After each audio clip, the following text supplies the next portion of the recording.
Selamat datang di ruang interogasi. Inilah podcast Obsesi. Baik, Assalamualaikum warahmatullahi wabarakatuh. Selamat datang di ruang interogasi. Sudah hadir bersama kami di podcast Obsesi, pemirsa. Narasumber yang spesial hari ini. Ada spesialnya apa? Beliau adalah seorang perempuan atau wanita cantik dengan selampoinya yang luar biasa hari ini, kuning-kuning, ada pokoknya Kalimantan Utara banget deh hari ini. Apa kabar Bu Kadis? Alhamdulillah, kabar Sehat? baik.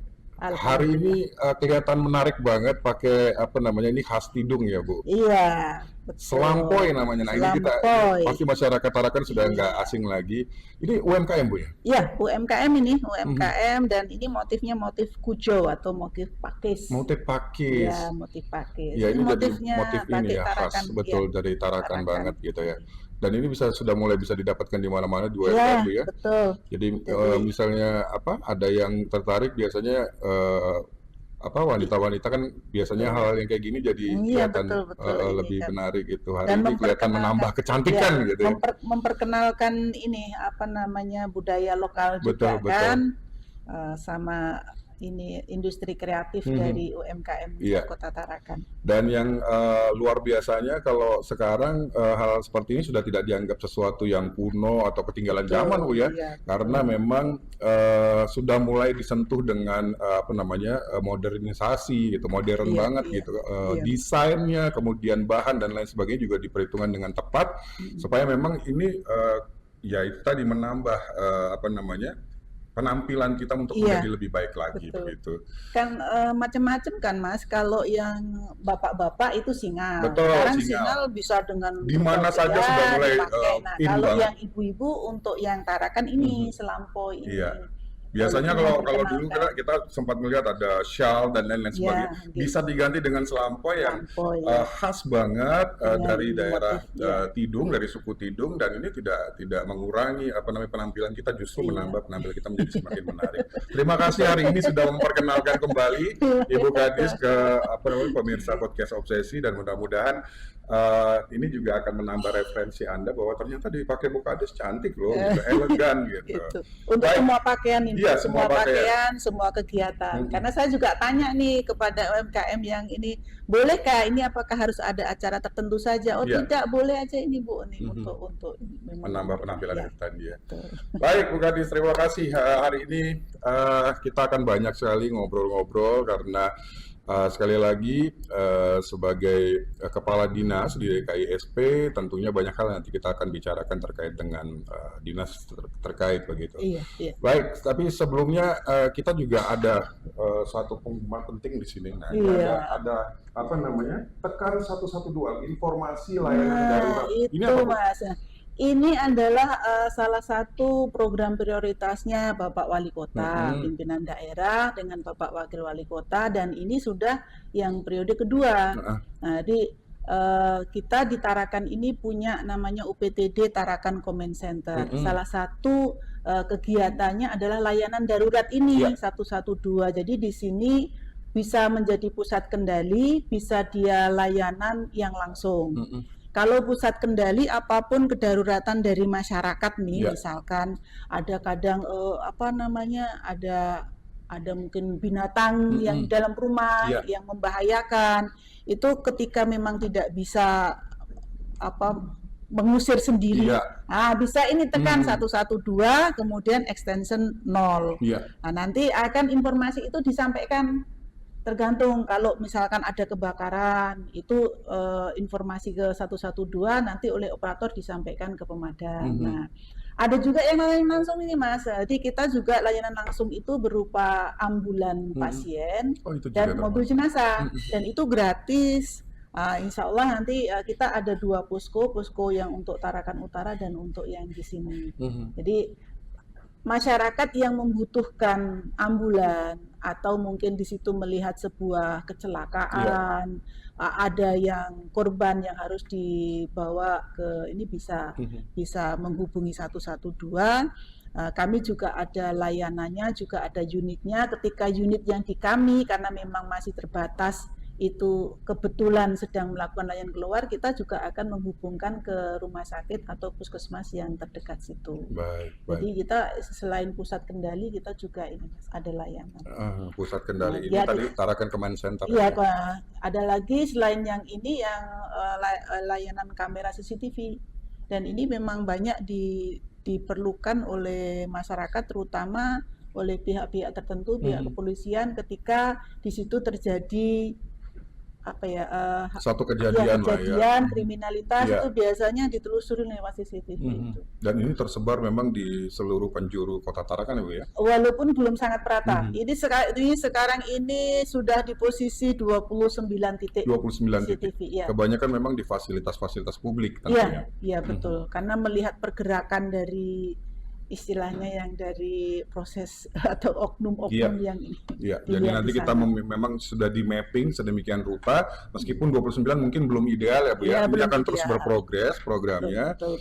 Untuk bisa menempatkan nanti di titik-titik lain tertentu yang mudah-mudahan ini bisa akan menambah kenyamanan masyarakat Tarakan tentunya karena ini programnya terus berjalan gitu. Dan jangan lupa tadi program 112 extension 0 gitu ya. Apabila memang Anda menemukan ada kondisi atau situasi yang memang mengharuskan Anda untuk dibantu begitu, 112 extension 0 ini tadi bisa jadi referensi untuk bisa dibantu kesulitannya apa begitu ya. Asal jangan, Bu, anak saya sudah 1 hari nggak kemana-mana, nggak ketemu di mana gitu, padahal nginep sama di rumah temennya. Ada yang begitu ya? Mas, ada yang ini, ada yang menarik istilahnya ya, prank atau ghost gitu ya. Ada prank juga. Tapi memang rata-rata itu anak-anak. Dan lucunya dari kami juga membuat rekapan nih dalam 1 tahun. Ternyata di saat anak-anak ini, anak-anak sekolah itu libur, itu munculnya telepon yang prank dan ghost itu tinggi. Jadi gabut soalnya belum ngapa-ngapain libur kan. Jadi kita lihat di grafiknya, kenapa ini Desember kok tinggi, kemudian Juni tinggi. Karena itu tadi libur sekolah gitu ya, mana-mana gabut. Oke, kita nggak menormalisasi itu, tetapi itu nggak boleh sebenarnya karena ini adalah fasilitas publik, adik-adik, anak-anakku sayang. Jadi nggak boleh dibuat mainan gitu. Jadi memang harus ada kondisi-kondisi yang memang darurat. Sekali lagi kondisi darurat, di mana jangan sampai itu terjadi sama kalian, sama keluarga kalian nak, dan orang-orang di sekitar kalian. Makanya 112 ini jadi program pemerintah yang memang diharapkan bisa membantu, kemudian juga bisa menambah kenyamanan untuk kita tetap tinggal di kota tercinta kita, Kota Tarakan ini. Jadi ini bukan buat mainan. Ya. Karena gini Mas Rio, kenapa kami sosialisasikan ini? Karena ketika ada telepon masuk yang sifatnya telepon itu prank atau hanya anak-anak mau iseng-iseng saja, itu menahan telepon masuk yang sesungguhnya, yang benar-benar memang butuh dibantu gitu. Betul, itu yang akhirnya kami juga tetap harus sampaikan, ayo kita gunakan untuk call center 112 itu sesuai dengan kebutuhan ya, dan memang ini untuk kedaruratan gitu. Betul, sekali lagi ini adalah panggilan darurat ya. Dan kembali kita akan sebutkan bahwa apabila Anda pemirsa masyarakat Kota Tarakan memang menemukan kondisi atau situasi yang menurut Anda ini kita butuh dibantu atau ditolong, 112 extension 0 ini bisa menjadi opsi Anda untuk bisa sharing dan juga meminta bantuan tentunya, baik itu kebakaran posisinya atau apapun yang membahayakan misalnya atau itu informasi penting lainnya begitu. Yang jelas kita harus bikin Tarakan ini lebih nyaman dari tahun ke tahun agar semuanya juga bisa tinggal dengan nyaman di Kota Tarakan. Begitu ya Bu ya? Iya. Baik. Wah, banyak sekali hari ini bawaan kita ya. Ayo banyak nih. Bu Gadis, kalau lihat perjalanan Bu Gadis sebagai pegawai negeri sipil tentunya juga sudah bertahun-tahun. Ini awal di mana sih Bu? Boleh cerita sedikit nggak? Kita nggak pernah tahu ternyata Allah itu mentakdirkan begini gitu. Indah pada waktunya. Jadi saya sebetulnya berawal dari guru, Mas. Dari tahun 1994 dan itu ikatan dinas. Betul. Jadi artinya karena di tahun itu masih kekurangan guru-guru eksak, maka ada program ikatan dinas dititipkan di universitas negeri atau di perguruan tinggi negeri, dan kebetulan saya dapatnya itu di ITS.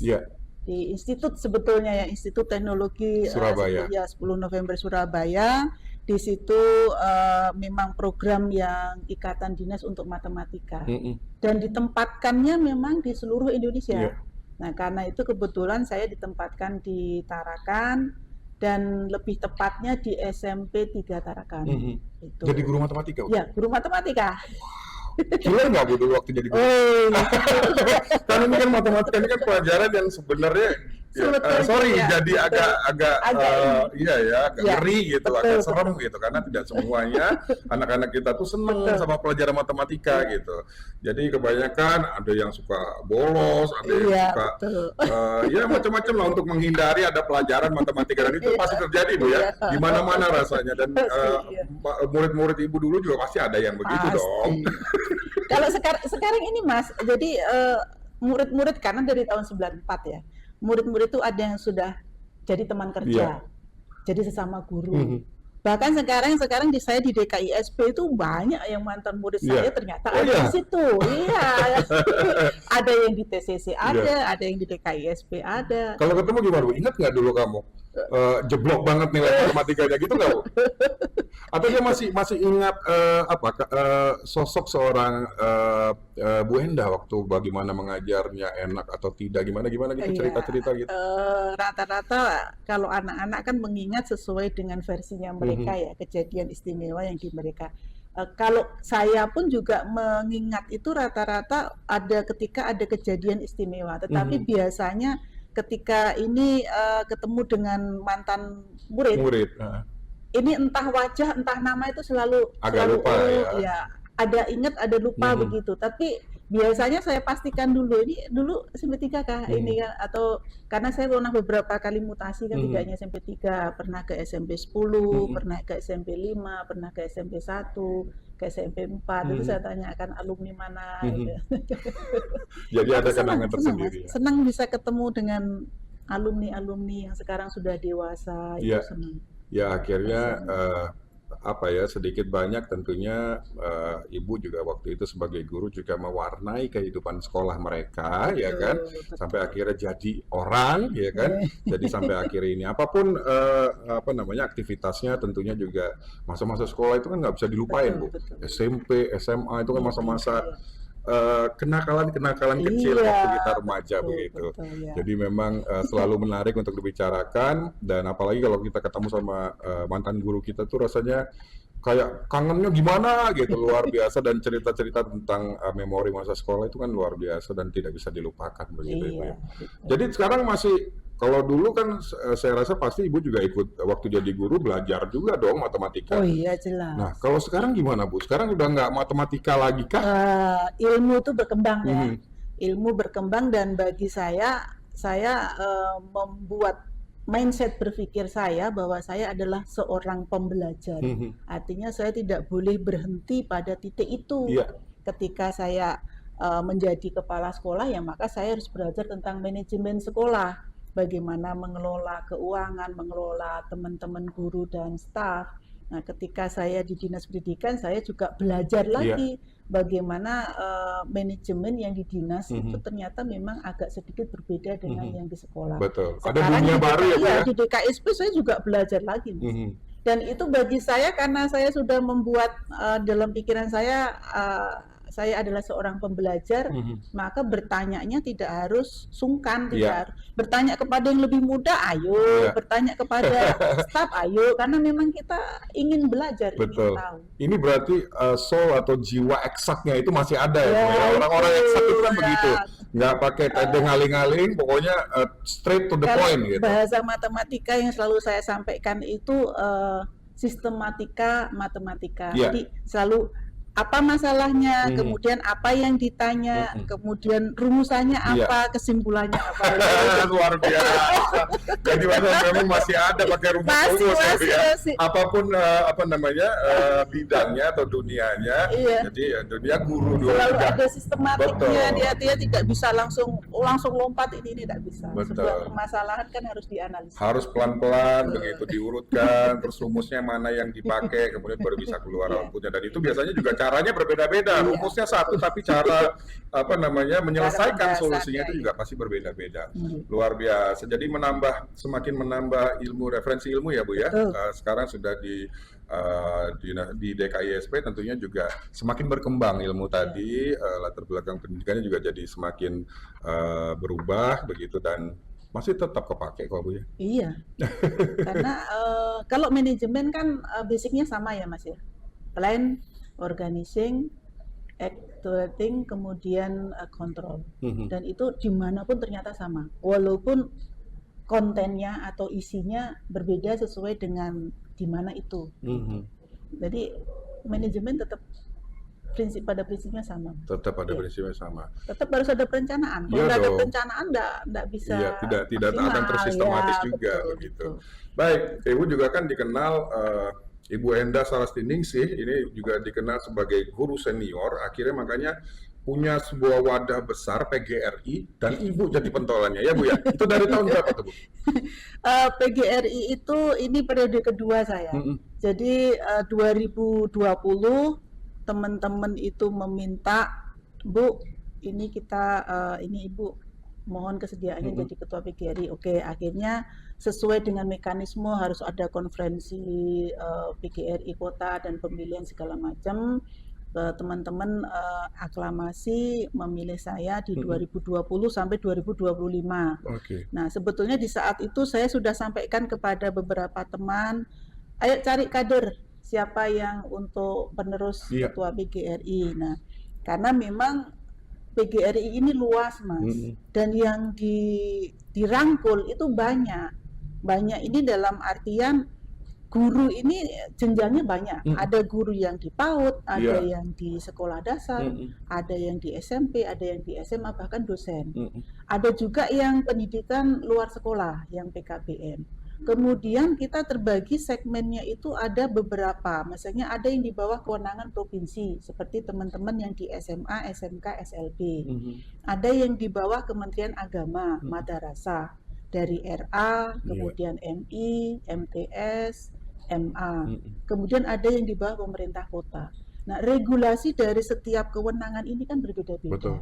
Nah, sehingga kadang menimbulkan kesejahteraan juga berbeda-beda. Belum lagi kalau yang guru di bawah yayasan, yang guru swasta, itu pun juga sesuai dengan kadang ketika berkumpul ada aja yang sharing-sharing ya.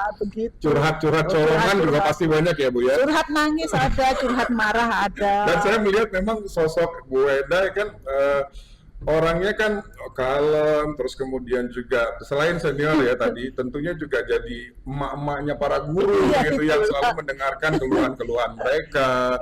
Dan ya syukurnya memang wadah PGRI ini tentunya juga menampung berbagai aspirasi dari para guru dari manapun mereka, untuk bisa tidak hanya bagaimana memberikan ilmu pengetahuan kepada generasi kita, tapi juga bagaimana bisa membuat mereka nyaman, membuat mereka betah menjadi seorang guru, dan posisinya sebagai guru juga diperhitungkan gitu ya Bu ya. Karena itulah 2025 kemarin pemilihan kembali Februari, ternyata teman-teman masih menghendaki saya sampai 2030. Tapi saya sudah sampaikan, ayo sudah mulai kader ya, kaderisasi 2030 sudah harus baru, apalagi sudah posisi itu masa usia pensiun saya juga. Nah, memang harus kaderisasi karena ini. Nah, sekarang ini proses saya untuk melaksanakan kaderisasi ke teman-teman, bagaimana menghimpun semua lapisan jenjang yang berbeda dari guru di bawah kewenangan yang berbeda, supaya mereka tetap berkumpul, dan ketika berkumpul itu supaya berkumpul itu tetap rukun, tetap ini gitu, walaupun memang penghasilannya beda-beda. Bermacam-macam ya. Apalagi sekarang tantangannya kita betul-betul bagaimana supaya guru ini tidak dikriminalisasi ketika melaksanakan tugas. Dan ini alfabetnya betul. Alhamdulillah untuk di Tarakan kita tidak meminta, mudah-mudahan itu tidak terjadi. Kalau di lain-lain kita sering banget dengar informasi begitu. Pegang dahi dilaporkan di ini. Bu, zaman sekolah dulu saya ya pastilah pernah dia mengalami dihukum guru, diketek telinga ya, dipotong rambut karena gondrong. Nggak berani melapor orang tua, nggak berani jangankan ke polisi ya, ke orang tua tambah dimarahin gitu. Tapi anak-anak sekarang gimana ya Bu ya, Gen-Z sekarang kok rasanya mereka sudah berbeda dengan zaman kita dulu. Gimana Ibu melihatnya gimana sih Bu? Ya sebetulnya ini juga kita edukasi parentingnya tidak hanya kepada guru ya, tapi juga harus kepada orang tua. Supaya orang tua pola asuhnya ini nanti sejalan dengan yang di sekolah. Artinya ketika di sekolah menerapkan ini, di rumah juga sama. Ketika ada permasalahan ya sampaikan dulu ke sekolah, dilakukan dialog. Karena kan orang tua mempercayakan anaknya ke sekolah. Betul. Ketika ada terjadi permasalahan ya selesaikanlah itu di sekolah. Sangat miris Mas ya, di luar Tarakan itu bahkan yang terakhir saya baca di media itu hanya menasehati sudah dianggap ini menyinggung dan sebagainya, tersinggung, akhirnya bisa dilaporkan karena perbuatan tidak menyenangkan begitu. Luar biasa sekarang. Itu ada yang dilaporkan ke polisi karena itu tadi merapikan rambut. Merapikan rambut, betul. Itu juga. ya gitu artinya sebenarnya terjadi betul, mudah-mudahan amin. Jangan sampai ini bisa terjadi lagi di Tarakan dan di manapun ya di Indonesia maksudnya. Jadi memang posisi guru sekarang jadi kayak ngeri-ngeri sedap gitu. Karena jujur saja, terus terang saja, kalau kita zaman kita dulu didikan secara VOC istilahnya begitu jauh lebih efektif gitu. Pasti itu anak-anak jadi orang ya ke depannya dalam tanda kutip. Tapi sekarang itu sudah berubah, masanya sudah berubah, zamannya sudah berubah. Ya itu tadi yang terjadi, bahkan kadang-kadang kebablasan gitu. Anak-anak sekarang sudah mulai tantangannya itu pembentukan karakter. Yes, betul. Bikin anak pinter itu lebih mudah. Mudah aja kasih dia drill soal dan sebagainya. Tetapi karakter ini. Betul, karena bukan hanya sekedar ilmu pengetahuan yang disampaikan, tapi juga bagaimana membangun karakter, membangun akhlak, adab, dan lain sebagainya. Itu yang susah ya Bu ya, anak-anak sekarang. Aduh, jadi kita, oke lah, tapi yang jelas ini jadi cerminan juga buat kita ya Bu ya, bahwa kondisi sekali lagi memang berubah dan ini tidak bisa kita nafikan bahwa ada kejadian-kejadian semacam itu di sekitar kita. Dan mudah-mudahan sekali lagi kita berdoa mudah-mudahan tidak terjadi di Tarakan begitu mudah-mudahan. Anak-anak kita mudah-mudahan memang generasi unggul, berkarakter, tidak hanya cerdas, pintar, tapi juga berkarakter dan juga berakhlak, itu intinya. Baik, Ibu, kita tinggalkan zaman-zaman guru ya. Meskipun sampai sekarang masih menjabat sebagai ketua PGRI, masih mendengarkan keluhan-keluhan dan curhat-curhat para guru-guru gitu ya. Oke, and then Ibu akhirnya move dan ditugaskan di DKISP sebagai Kepala Dinas DKISP Kota Tarakan. Apa yang waktu itu ada di benak Ibu? First step-nya, langkah awal begitu masuk di DKISP, apa yang kemudian ada di benak Ibu? Seperti apa DKISP ini sebenarnya? Jadi karena memang sudah nawa itu nih mengikuti seleksi, kemudian kita alhamdulillah ternyata Allah memang memberikan takdir untuk menjadi Kepala Dinas Komunikasi Informatika Statistik dan Persandian. Bapak Wali Kota dan Bapak Wakil Wali Kota juga mempercayakan itu, maka step saya pertama ya secara manajemen saya harus identifikasi permasalahan yang ada di DKISP. Saya melihat target DKISP itu apa secara organisasi, dipelajarin, kemudian kondisi nyata kita itu apa, kondisi real kita apa, SDM-nya bagaimana, sarananya bagaimana, program kerjanya seperti apa. Nah setelah itu kita lakukan perbaikan-perbaikan untuk bisa mencapai step ini. Jadi tetap Mas, ternyata kepake juga begitu ilmu manajemennya kan, perencanaannya bagaimana, pengorganisasiannya bagaimana, pelaksanaannya bagaimana, dan tetap harus ada kontrol. Dan di saya karena saya juga mengatakan pada diri saya adalah seorang pembelajar, maka saya belajar. Di DKISP itu kita ada 3 bidang teknis. Bidang yang pertama itu aplikasi informatika atau aptika. Ini yang berkaitan dengan membuat aplikasi, termasuk teknologi, SPMB yang ditarakan, yang lancar itu kan dari teman-teman aptika, kemudian juga web, kemudian juga membantu yang OPD lain ketika mereka membutuhkan aplikasi-aplikasi, termasuk ketika sekarang ini namanya rapat tidak harus tatap muka. Kadang lewat daring, lewat Zoom, itu fasilitasi juga di sana di aptika, dipelajarin itu, termasuk pemerintahan digital. Kalau tema kita tadi kan SPBE, ya sistem pemerintahan berbasis elektronik. Untuk tahun ini kemungkinan istilahnya berubah ini Mas, menjadi pemerintahan digital. Oke, meskipun sama ya sebenarnya. Ya, kurang lebih, tetapi dia ada indikator tambahan. Dan kami sedang menunggu dari Komdiki untuk resminya seperti apa, tapi kami sudah ada persiapan di aptika. Artinya nanti harus bekerja sama dengan mitra yang mana, kemudian nanti koordinasi dengan OPD terkait itu ya seperti apa, proses bisnis yang harus disampaikan seperti apa, dan itu memang mau tidak mau saya pelajari. Dan bagi saya mempelajari itu ya, walaupun kadang awal itu nggak masuk ini istilahnya apa sih ini karena dunia baru ya. Cuma ya enjoy aja, lama-lama ini.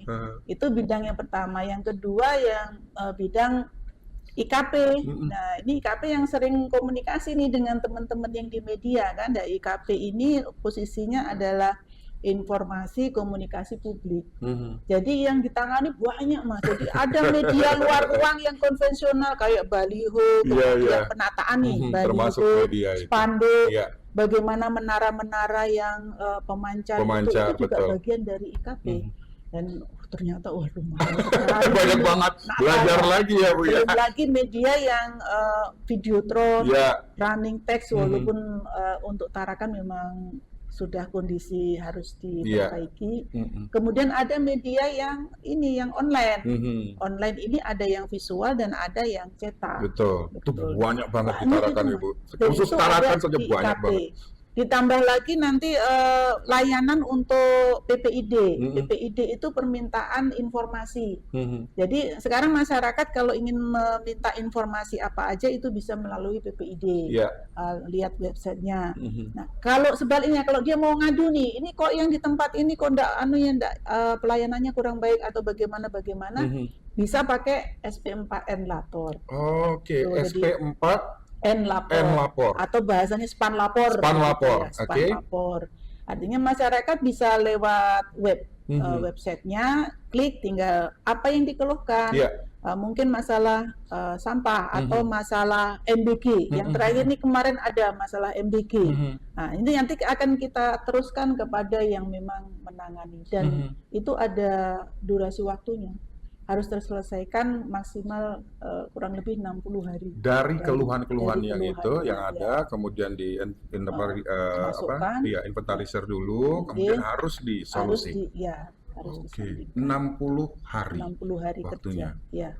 Wow. Segitunya berarti perhatian pemerintah terhadap masyarakat kita ya. Dan itu terpantau sampai pusat Mas. Artinya ketika ada span lapor, ada pengaduan masyarakat itu tidak ditindaklanjuti, nanti dari pusat pasti akan kasih apa istilahnya warning. Itu ada pengaduan laporan seperti ini kalau tidak segera, dan ketika sudah selesai diselesaikan itu harus memang diinput, dimasukkan dalam sistem aduannya ini, fotonya ini, penyelesaiannya ini, kemudian dokumentasi penyelesaiannya ini, itu harus dimasukkan di dalam sistem. Itu bagian dari layanan, dan kita bekerja sama dengan OPD yang ada di Tarakan. Jadi memang kita adalah yang utama, kemudian ada yang pelaksana, ada yang membantu di OPD. Dan rasanya laporan-laporan dari masyarakat itu akan berbeda-beda juga tergantung di mana mereka tinggal. Kemudian tergantung apa yang mereka keluhkan begitu ya Bu ya. Jadi misalkan di Tarakan ini kan kewenangan juga beda-beda nih. Ketika dia keluhannya tentang MBG yang di SMK, maka kita sampaikan kepada cabang dinas provinsi. Iya, betul. Karena kewenangannya di provinsi, betul. Misalkan nanti dia keluhannya tentang capil, mungkin tentang KTP dan sebagainya, maka kita sampaikan karena itu posisi kan di pemerintah daerah berarti ke dinas yang terkait. Betul. Oke, jadi sampai detik ini di SPAN 4 lapor ini yang paling banyak yang kira-kira nadanya sama itu apa Bu laporan dari masyarakat? Merata Mas. Merata ya? Ada yang terkait pembangunan, ada yang terkait kebersihan, itu selalu disampaikan pendidikan, itu ya. Bahkan yang beberapa waktu yang lalu masalah buku di sekolah, masuk di sekolah juga ya, ikut? Masuk. Okay. Dan itu harus kita sikapi, misalkan di mana ini? Oh, letaknya di SD. Artinya kita sampaikan ke Dinas Pendidikan Kota.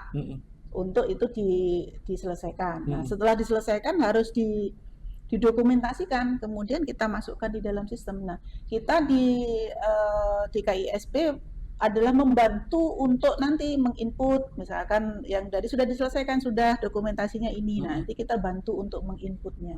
Tapi penyelesaiannya tetap kepada OPD terkait.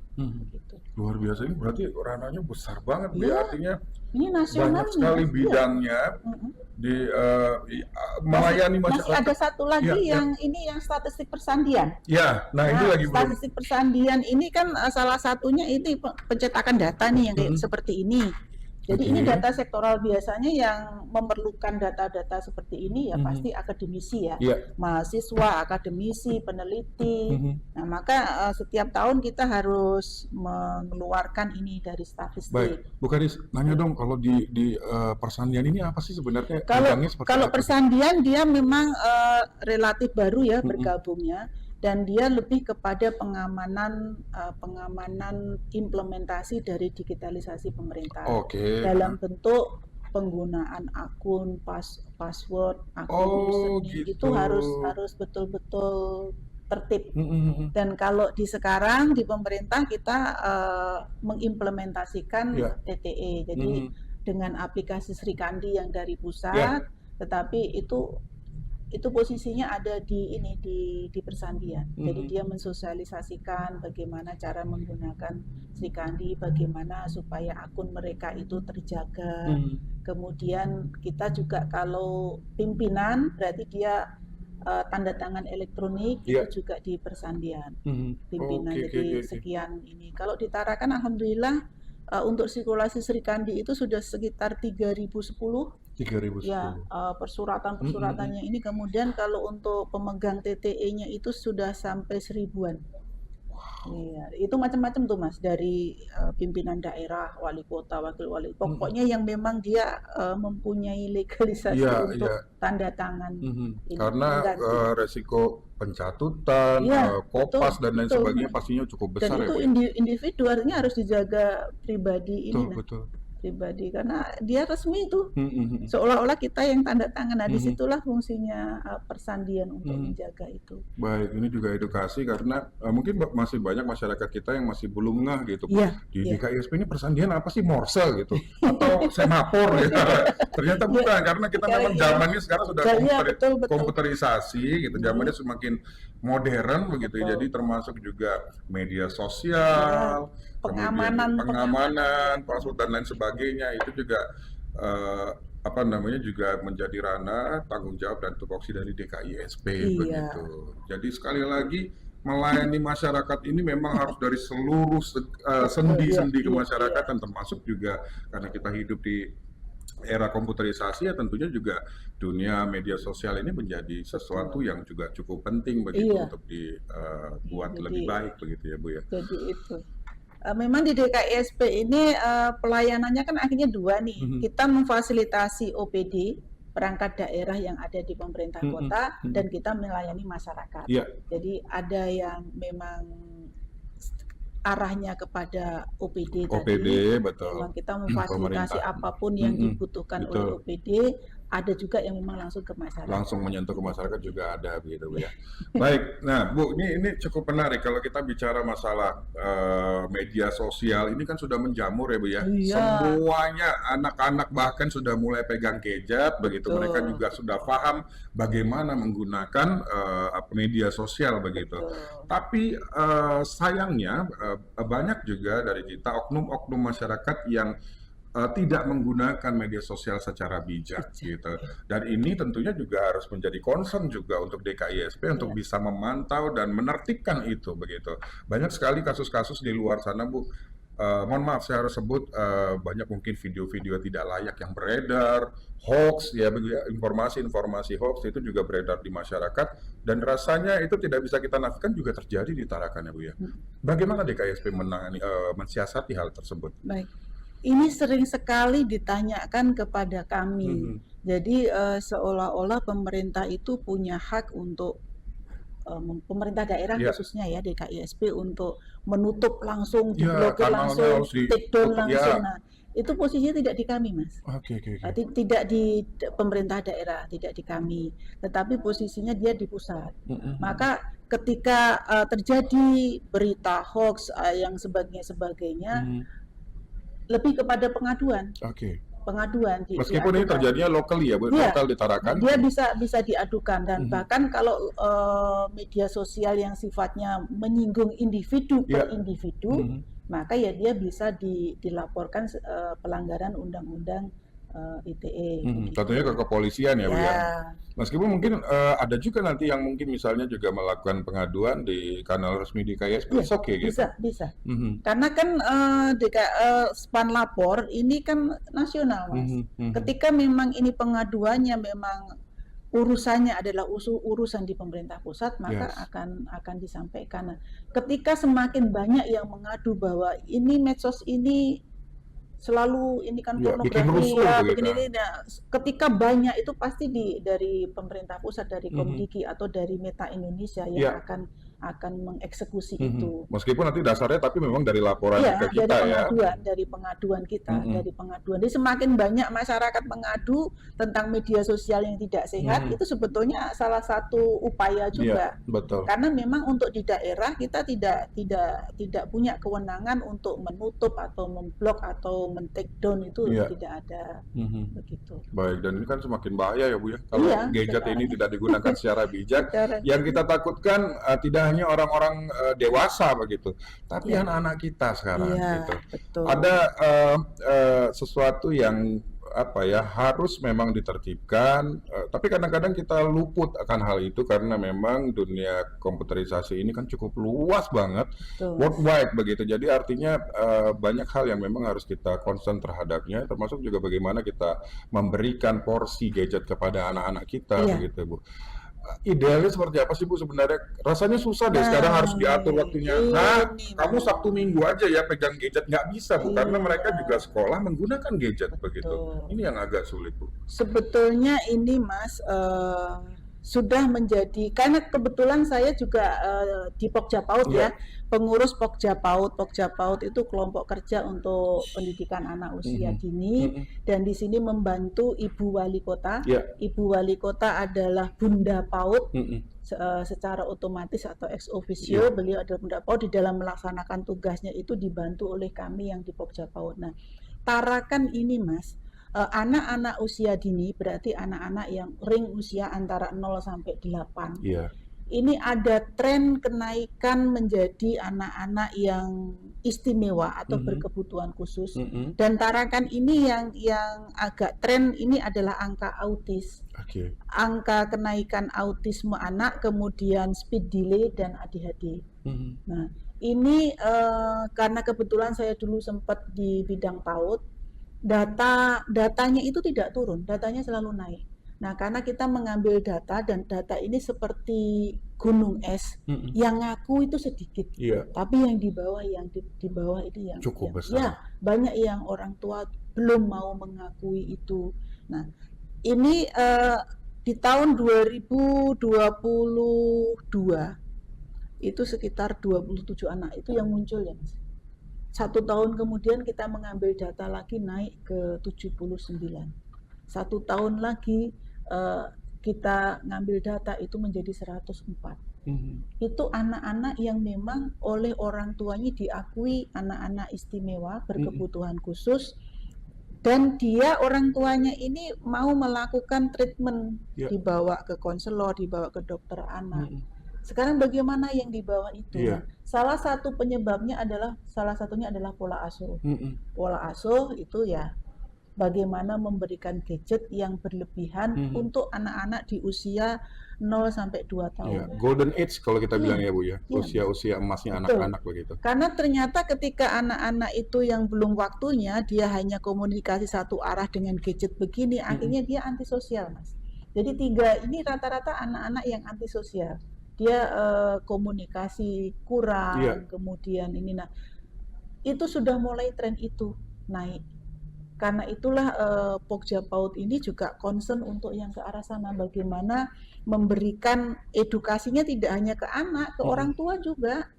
Nanti biar nggak nangis lah kasih gadget. Betul. Itu jadi satu solusi yang cukup efektif menurut orang tua begitu sebagai besar. Sebetulnya tidak selalu. Boleh mereka menggunakan gadget, tapi tetap harus satu didampingi. Yang kedua waktunya dibatasi. Dan itu ada teori-teori berdasarkan usia. Kalau usia 0 sampai ya sesedikit mungkin lah jangan gitu. Tapi kalau misalkan terpaksa hanya boleh durasi sekian. Itu yang harus ditaati. Meskipun urusan sekolah nih ya, tapi tetap harus dibatasi. Karena kadang-kadang Bu kita bukanya yang lain muncul dia tiba-tiba gitu ya kan, ada iklan, kemudian gitu. Sama ini Mas, kalau anak PAUD itu kan perubahan. Kalau gadget ini kan cepat minta ini langsung berubah. Ini perubahan ini juga ternyata saraf anak-anak belum tentu bisa siap. Itu yang akhirnya di anak ADHD dan autis itu rata-rata dia fokus kalau diajak ngomong begini dia seolah-olah punya dunia sendiri begitu, tidak responsif terhadap dunia mengembalikan kembali supaya dia bisa berinteraksi itu tidak mudah, karena setiap anak akan berbeda berbeda stadiumnya ya. Betul. Nah, cuma sekarang satu-satunya jalan memang kembalikan dia kepada dunia anak-anak. Bermain, belajar dengan temannya, dia berinteraksi dengan temannya.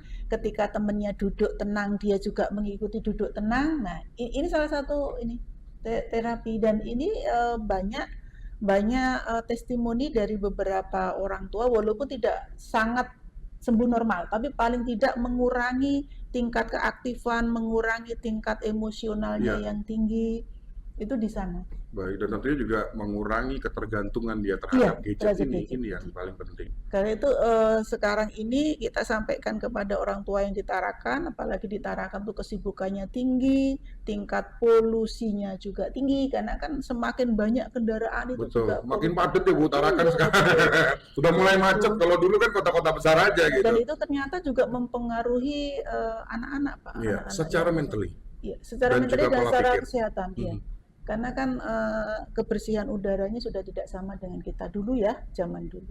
Begitu. Itu ternyata juga mempengaruhi. Jadi ada faktor selain pola asuh, juga ada faktor-faktor lingkungan seperti itu. Juga ikut berperan. Jadi kembalikan dia sedini mungkin untuk kembali dengan teman-temannya. Jadi sekarang PAUD itu tidak harus nunggu usia 5 tahun, 6 tahun. Kalau memang ada indikasi anak ini sudah antisosial, hanya maunya ini HP komunikasi doang, satu arah, segera.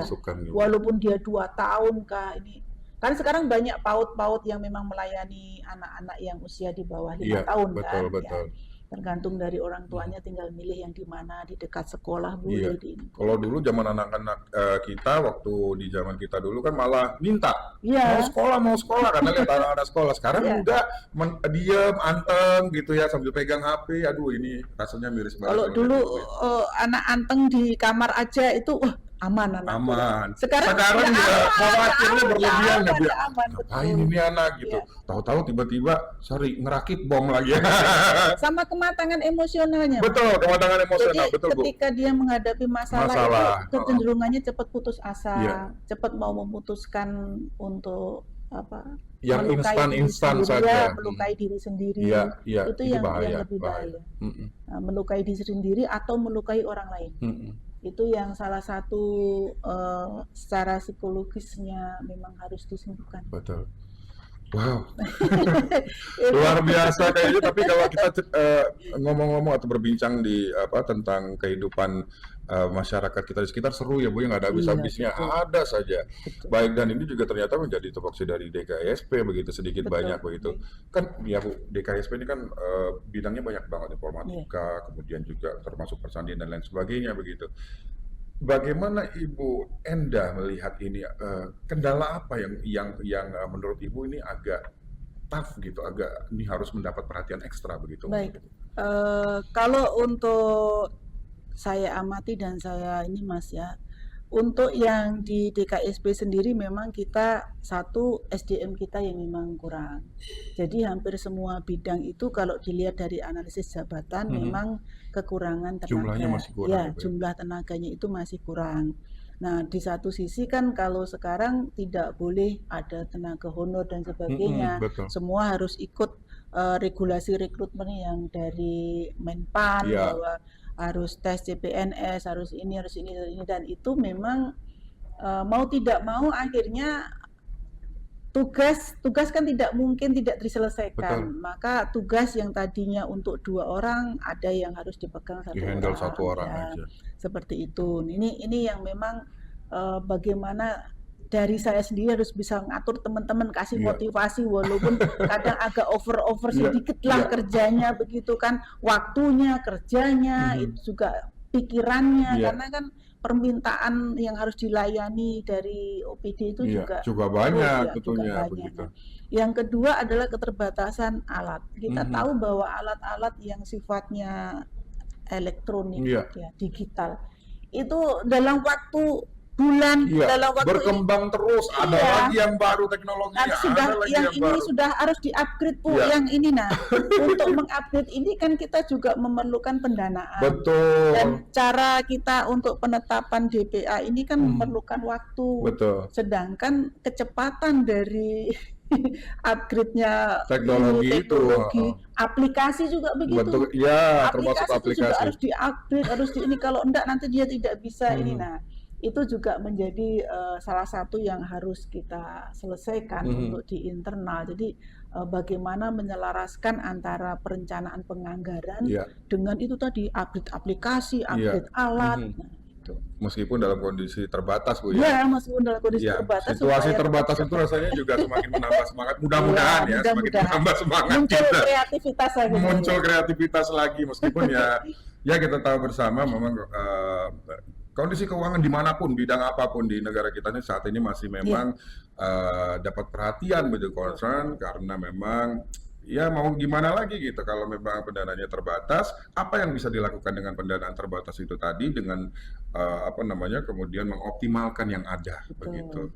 Meskipun ya kadang-kadang pasti ngeluh lah Bu ya, anak-anak aduh gimana harus berpikir lebih karena kan kondisinya tidak sesuai, tidak sangat ideal ya. Jadi harus berpikir lebih bagaimana caranya menghemat, bagaimana caranya yang tenaganya memang hanya sedikit bisa menyelesaikan semua pekerjaan begitu. Jadi kalau kondisi-kondisi seperti itu, misalkan saya harus turun langsung membantu, ya saya ini cuma ya sesuai dengan kemampuan saya, kemungkinan posisi pada koordinasi, kemudian kalau tidak ya kasih support, ayo kita ini. Kalau ilmu staff boleh lebih oke dari Bu Kadis, tapi kalau masalah manajemen dan bagaimana leading gitu ya, memimpin, ya Ibu ada peran besar di situ begitu ya Bu. Mudah-mudahan nanti teman-teman staff semuanya disabarkan, apalagi ada yang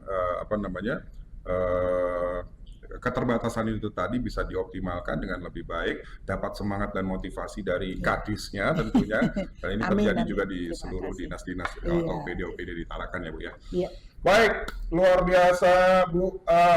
Mungkin program-program apa nih nanti ke depan yang bakal terus mendapatkan porsi peran yang cukup besar untuk di tahun 2026 ini apapun di DKISP? Insya Allah. Nah, untuk kita, karena ini adalah peralihan dan dari Bapak Wali Kota kan memang visinya adalah kota cerdas.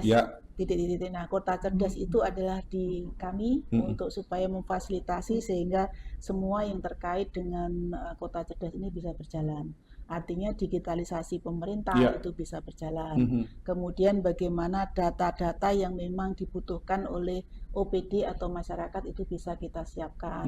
Kemudian layanan permintaan, layanan pengaduan juga bisa kita selesaikan. Kemudian publikasi tadi, entah itu publikasi dari media pemerintah atau dari media non pemerintah itu juga kita lakukan, dan kita insya Allah juga akan menghidupkan kembali podcast Tarakan Dipot, nanti juga kerjasama dengan ini ya, dengan Perumda. Pokoknya ini nanti beda banget tuh ya, tidak pernah terjadi di podcast manapun pokoknya ini kolaborasi. Termasuk yang ini tadi, yang TCC, layanan 112 dan CCTV untuk kenyamanan masyarakat di Kota Tarakan, sehingga semuanya berjalan kondusif dan intinya kita fasilitasi untuk kota cerdas, kota Tarakan. Betul. Yang jelas DKISP akan terus melakukan terobosan-terobosan baru dan sekali lagi ujung atau muaranya adalah agar masyarakat Kota Tarakan mendapatkan pelayanan yang baik dan mereka akan nyaman tinggal di Tarakan. Dan tentunya DKISP juga butuh dukungan begitu dari seluruh masyarakat. Nggak apa-apa, pelaporan apapun yang terjadi di sekitar kita juga ini cukup membantu rasanya, bisa menjadi referensi dari DKISP untuk bisa mengentaskan problem-problem, jangan sampai ngendap gitu ya. Makin lama nanti akan semakin berkembang permasalahannya gitu. Baik, Ibu Enda Sarastining, si SPD MPD, Kepala Dinas dari DKISP. Siap, Mas Rio. Terima kasih untuk kehadirannya. Sama-sama, kami juga terima kasih. Ini bagian dari publikasi juga, jadi masyarakat tahu, oh DKISP itu apa. Dulu tahunya Diskominfo SP. Diskominfo, sekarang udah ganti DKISP begitu. Dan selalu menyenangkan ngobrol sama Ibu karena tahu banyak hal gitu ya. Nah, ini yang luar biasanya. Tapi memang keinginan untuk curhat itu kadang-kadang besar. Karena memang seorang ibu kebetulan begitu. Tapi seorang ibu punya tabungan 1000 kata-kata setiap hari yang harus dikeluarkan. Kalau enggak sehat nanti ya. Betul. Baik Ibu, mudah-mudahan sehat selalu. Amin. Dan selalu menyenangkan buat teman-teman gitu ya. Artinya juga DKISP mudah-mudahan lancar apapun aktivitasnya. Dan Ibu masih terus belajar karena memang semangat belajar ya seorang Enda Sarastining ini cukup besar, apapun itu bidang barukah itu selalu dalam kondisi belajar. Kita tidak pernah ada batasan untuk belajar usia berapapun dan bagaimanapun kondisi kita. Long life education. Betul sekali. Bu, terima kasih banyak Bu Kepala Dinas. Sekali lagi mudah-mudahan lancar aktivitasnya. Amin. Kita nanti akan ngobrol-ngobrol lagi banyak hal terkait dengan DKISP ke depannya Bu ya. Sekali lagi terima kasih Bu. Sama-sama. Baik, dan kita harus menutup ini, kita akan kembali lagi tentunya di ruang interogasi dengan tema-tema yang berbeda. Saya Rio Bayu, kita jumpa lagi di episode mendatang. Assalamualaikum warahmatullahi wabarakatuh. Waalaikumsalam warahmatullahi wabarakatuh. Selamat datang di ruang interogasi. Inilah podcast Obsesi.